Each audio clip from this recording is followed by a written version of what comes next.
Today we're going to talk about keeping your small pets happy this Christmas. Number one is fireworks. At this time of year there are fireworks going off most evenings, and it's important to consider the safety and obviously stress levels of your small pets that you're keeping outside. Whilst the small pets are inside, like your hamsters and rats, will be relatively okay because the noise will be muffled, rabbits and guinea pigs and even ferrets will be potentially quite worried by the situation of the sudden noises going on. If you can provide them with extra boxes and hides to keep nice and safe so they can completely bolt out if they want to. You can consider bringing them in or into a calm area. However, small animals often feel safer in their own environment. So actually sometimes bringing them out of their environment can cause more stress.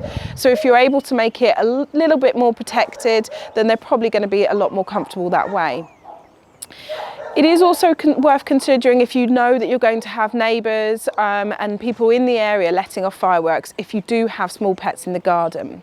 Small pets obviously live in hutches, they have lots of hay and things like that, which are all a bit of a risk to potential fireworks landing in your garden. So if you suspect that there is a risk of these coming into your garden, then it would be safer to move them out, because there is a risk of fireworks landing on a hutch or run and obviously causing a potential fire. Number two, during Christmas time we all have lots of friends and family coming to stay with us, and many of these may not know the etiquette around your pets.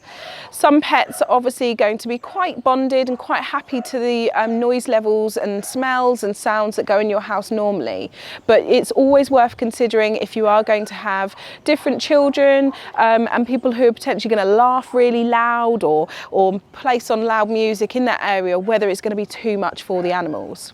It's also worth considering that small pets do often come with the temptation of picking them up and giving them a cuddle, which also is not always that safe for them, and obviously if the person doesn't know how to handle them, accidents can happen. So ideally consider placing them in a quieter room. If you've got rats and hamsters and mice, place them in a quieter room so that they can just be a little bit out of the way. There's always that temptation, obviously, during your Christmas meal of letting off one of the little party poppers and things like that. And whilst it's a great time to celebrate, it's also a little bit stressful for your pets. So just to consider the location. Number three. The next one is to consider you're going to have obviously a lovely Christmas tree, and you might have even decided to treat yourself to some fresh natural decorations this year. So wreaths, a natural fresh Christmas tree, or even some table decorations. And these will all look really beautiful. However, some of them may well be made with toxic plants that could cause your animals serious digestive problems. So if you are going to make this choice, ensure that they are out of reach of those cheeky little animals that are going to try and have a little nibble on the leaves. Number four.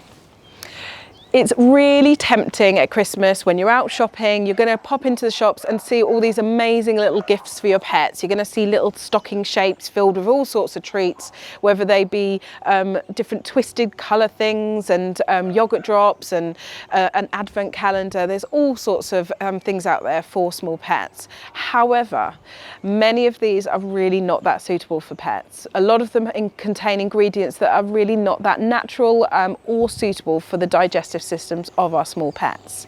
And also it can be a time, whilst we do have a habit of gaining a bit of weight at Christmas, we do want to avoid gaining that unnecessary weight on our small pets. So keep it natural. You can even consider making some lovely treats for them, but try to avoid the temptation to buying into all these pet treats that are available. Number five. I do love to recommend that you try and make your own Christmas presents, and this really shouldn't be held back when it comes to your small pets as well. There are lots of ideas you can make. Rabbits and guinea pigs absolutely love a homemade Christmas cracker. It doesn't involve the bit that goes bang. It is purely made from hay, newspaper and some nice forage treats inside there. You could also consider getting out the sewing machine and having a go at making a few different little cosy pods and hammocks for your pets to snuggle into. And you could even make what we like to call a pig and mix bag. So that would be a paper bag filled with nice fresh forage for your guinea pigs to have a good rummage in, and it's a great little present for them to open this Christmas. Either way, we hope that your pets have a fabulous Christmas, as do you. Merry Christmas! I like that.